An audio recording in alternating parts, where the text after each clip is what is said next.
28 de novembro de 2019, fonte UOL. Número de agrotóxicos liberados no Brasil é o maior dos últimos 10 anos. 2 de março de 2020, G1. Governo libera o registro de 16 agrotóxicos genéricos para o uso dos produtores rurais. 12 de maio de 2020, G1. Governo libera o registro de 22 agrotóxicos genéricos para o uso dos agricultores. 13 de maio de 2020, Repórter Brasil. 118 agrotóxicos são aprovados durante a pandemia. Liberação é serviço essencial. Mas o que são mesmo esses agrotóxicos? Qual a composição química? Como a química explica essas substâncias? E outra, por que algumas pessoas associam o uso do agrotóxico à doença câncer? Está começando mais um vídeo aqui no canal trazendo assuntos que vão ao encontro da química. Roda a vinheta.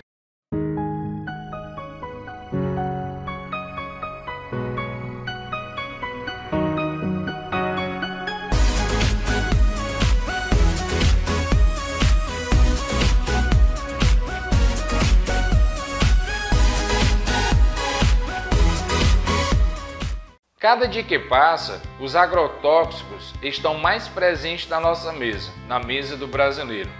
Enquanto por aí vários países lutam pela diminuição, buscando formas alternativas para, quem sabe, erradicar ou diminuir tal substância, o Brasil aí se destaca entre um dos maiores consumidores. Controvérsias à parte, há dados que provam que o Brasil é o país que mais gasta com essa substância. Fala-se que a fusão entre o Ministério de Agricultura com o Meio Ambiente tenha colaboração para isso, mas vale destacar que agrotóxico no país não é coisa do governo atual. Em 2013 mesmo, o Brasil se destacava aí como um dos maiores consumidores. Em 2015, o Brasil teve aumento de 162% no consumo de tal substância. Esses agrotóxicos, também conhecidos como defensores agrícolas, eles apresentam várias classificações. Os herbicidas, que controlam aí as plantas invasoras, os fungicidas, que controlam os fungos, os inseticidas, como o próprio nome já afirma, controla aí a invasão de insetos, e os bactericidas, combatendo as bactérias. Mas como essas substâncias realmente foram produzidas e são aí consumidas no Brasil e no mundo? O que muita gente não sabe é que os agrotóxicos, eles não foram feitos de início para essa finalidade. Os agrotóxicos foram utilizados como armas químicas. Eles foram desenvolvidos ainda na Primeira Guerra Mundial, mas foram amplamente utilizados na Segunda Guerra Mundial. Acabando a guerra é que essas substâncias passaram a ser utilizadas como defensores agrícolas. O primeiro deles foi o dicloro-difeniltricloroetano, conhecido por vocês como DDT. Ele foi produzido em 1874, mas foi só em 1939 que Paul Miller viu realmente aí o poder que essa substância apresentava. Foi exatamente Paul Miller que viu o poder que essa substância apresentava no combate aos insetos, tanto que em 1941 os ingleses, mais precisamente na região da Birmânia, usaram o DDT no combate à malária. Daí para cá, vários outros agrotóxicos, outros defensores agrícolas passaram a ser produzidos e são aí substâncias que fazem companhia a gente, principalmente na hora do nosso almoço. Você já se questionou em algum momento quais são os principais agrotóxicos utilizados aqui no país? Será que essas substâncias são utilizadas em outros países aí no mundo? Quais são as implicações que essas substâncias realmente apresentam? Quais são os benefícios para a agricultura? Quais são as implicações que eles podem trazer, que essas substâncias podem trazer para o meio ambiente e para a nossa saúde? Eu vou apresentar para vocês agora os principais agrotóxicos utilizados aqui no país e algumas características de cada substância. Em sétimo lugar está o imidacloprido, que apresenta essa forma estrutural.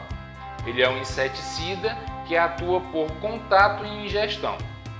É muito utilizado nas plantações de grãos, frutas, legumes, hortaliças e cana-de-açúcar. Estudos científicos ligam esses agrotóxicos ao câncer de mama. Em sexto lugar, dicloreto de paraquete e com nomenclatura IUPAC 11-dimetil-4,4-dipiridina dicloreto. Ele apresenta essa forma que vocês estão vendo agora. Utilizado como herbicida e altamente perigoso para os humanos caso ingerido. Sua toxicidade acomete rins, fígado, músculo, cérebro, dentre outros. Os pulmões mesmo são considerados órgãos alvos deste herbicida. Devido a esses problemas, ele é proibido em mais de 50 países em todo o território europeu. Só agora, em 22 de setembro de 2020, que a Anvisa confirma a proibição e uso desse composto aqui no país. Em quinto lugar está a atrazina, um herbicida usado em plantações de milho e cana-de-açúcar para o controle de ervas daninhas. O que colabora com essa posição, a quinta posição no ranking, é exatamente o seu baixo custo e sua atuação em sinergia quando utilizado com outros herbicidas. Em quarto lugar, o acefato, um inseticida organofosfato, foliar e de solo de persistência moderada com atividade sistêmica residual de cerca de 10 a 15 dias na taxa de uso recomendada. É usado principalmente para o controle de pulgões, incluindo espécies resistentes em vegetais e na horticultura. O acefato pode causar respostas cardíacas negativas, comprometimento do sistema nervoso central, problemas oculares e gastrointestinais e morte por insuficiência respiratória, isso de acordo com pesquisadores no estado de Nova York. Em terceiro lugar, o maconzeb. O maconzeb pertence ao grupo do ditiocarbamatos e mais especificamente à classe dos compostos conhecidos como etileno bisditiocarbamatos. Cada partícula do maconzeb é composta por uma camada externa rica em zinco e seu uso tem causado bastante contaminação nas águas. Em segundo, o 2,4-D, ou ácido diclorofenoxiacético, foi um herbicida produzido durante o programa da Guerra Química e Biológica no período da Segunda Guerra Mundial e juntamente com o herbicida 2,4,5-T, que é o triclorofenoxiacético, e o pentaclorofenol, era utilizado como desfolhante da floresta. Desde então, o 2,4-D vem sendo utilizado no controle seletivo de ervas daninhas, principalmente em pastagens. Em primeiro lugar, o glifosato, o defensor agrícola com mais ampla utilização em território nacional. É um composto organofosforado, especificamente um fosfonato. É usado para matar ervas daninhas, especialmente as folhosas perenes e gramíneas que competem com as culturas. A predominância deste pesticida, segundo agrônomos, se deve à sua eficácia maior que qualquer outro produto de sua categoria, herbicida. O glifosato pode controlar mais de 150 espécies de plantas daninhas em diversas culturas. Esses são os 7 agrotóxicos mais utilizados aqui no Brasil, de acordo com os dados de 2019 da Associação Brasileira de Defensivos e Pós-Patentes. Mas o catálogo é bem mais extenso e bem mais outras substâncias aí estão presentes em nossa mesa. Além das implicações e problemas apresentados em algumas imagens defendidas aí por alguns pesquisadores, outros problemas se fazem presente quando esses agrotóxicos são aplicados de forma incorreta. Uma das formas incorretas é desrespeitar as condições climáticas, outra é o material que tu está utilizando para aplicar. Às vezes o bico de regulagem está alterado, fazendo com que elimine uma quantidade maior ou, quem sabe, a concentração desse teu produto está acima do que é permitido. Situações como essas colaboram sim para a alteração cromossômica e o surgimento do câncer, daí a relação de tal doença com essas substâncias. Além disso, causa alguns problemas respiratórios, intoxicação de agricultores que estão trabalhando na sua aplicação, além da contaminação do meio ambiente. Claro que se esses agrotóxicos eles forem utilizados da forma correta, respeitando condições climáticas, respeitando concentração, vendo se realmente os equipamentos de aplicação estão no seu devido funcionamento, eles trazem sim benefícios para a gente. Tanto que são conhecidos, são denominados de defensores agrícolas. Quando uma praga atinge uma determinada plantação, ela pode comprometer a totalidade, e isso iria atrapalhar de certa forma o abastecimento de alguns frutos e hortaliças para a comunidade. Essas vantagens e desvantagens acabam aí dividindo a população. Os adeptos a esses compostos acabam defendendo que só dessa forma é que é possível realmente levar comida para todo mundo. Já os que são contra defensores falam que isso não tem resolvido aí o problema de fome no mundo. Se torna aí uma briga entre ambientalistas e ruralistas. Mas não é só de notícias ruins que a gente vive, né? Olha só essa reportagem.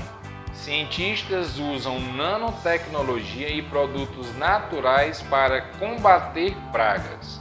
Além dessa reportagem, a gente pode destacar a química verde, que tem aí uma ampla atuação na produção de substâncias menos nocivas para nós e para o meio ambiente. Quer saber mais sobre química verde? É só acessar esse card que está aparecendo aqui no vídeo. Eu acho que deu para você perceber até agora que muitos dos problemas citados eles estão relacionados ao contato direto, ao contato com a pele, ao contato respiratório na hora da aplicação. Mas o pior é que vários estudos são feitos com os alimentos que chegam na nossa mesa e percebem que esses alimentos apresentam ainda uma alta concentração dos agrotóxicos. Dentre eles destaco tais alimentos: o pimentão, 84%, cenoura, 67%, o alface com 41% e o pepino com 36%. Lembrando, viu? Ele não apresenta 84% de agrotóxico. Na realidade, 84% dos pimentões que foram analisados traziam sim algum vestígio desse agrotóxico aplicado lá no local de produção. Tantas implicações ambientais, tantos problemas relacionados à saúde e estudos que mostram que esses alimentos chegam na nossa casa trazendo resíduos de agrotóxicos, gera uma certa insegurança na população. Bom seria se a gente tivesse tempo, disposição e conhecimento necessário para produzir esses alimentos na nossa casa. Mas infelizmente, no corre-corre do dia a dia, tendo que trabalhar manhã, tarde, muitas vezes noite, a gente acaba tendo que terceirizar tal atividade e se conformar como os agrotóxicos sendo um mal necessário.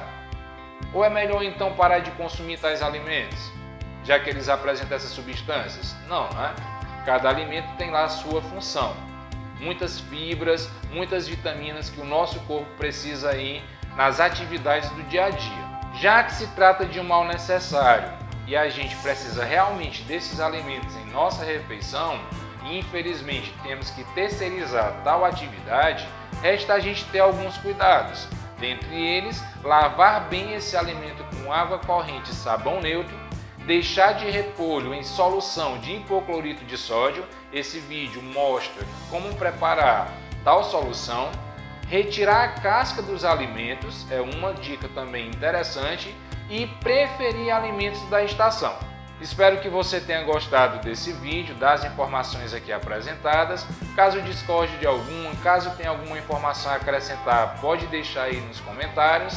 Aproveita para se inscrever no canal e ficar por dentro de assuntos que vão ao encontro da química. Tchau, tchau. Até o próximo vídeo aqui no canal.